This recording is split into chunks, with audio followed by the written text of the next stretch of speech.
Satu dari dua tower yang disiapkan untuk perawatan pasien COVID-19 di Wisma Atlet Jakabaring Palembang ditutup sejak beberapa hari lalu.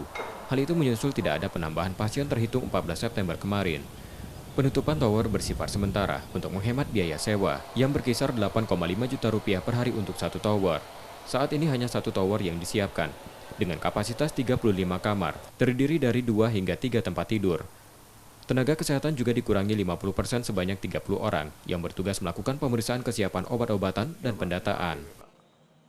Jadi keadaan kondisi rumah sehat sekarang itu pada saat kita buka ada 2 tower.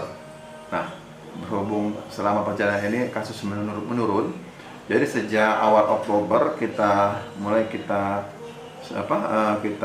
fungsikan satu tower saja, yaitu tower 7, sedangkan tower 8 kita istirahatkan dulu istilahnya, kita stop sementara, bukan ada kata tutup, stop sementara karena kita mengingat jumlah pasien juga belum ada yang berkunjung sampai sekarang, belum ada pasien juga di Wisma Atlet, jadi untuk efisiensi kita stop sementara.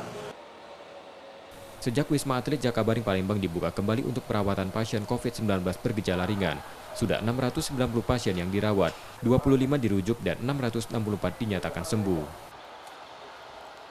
Reski Oktora, Muklas Differential, Purwantoro, Kompas TV, Palembang, Sumatera Selatan.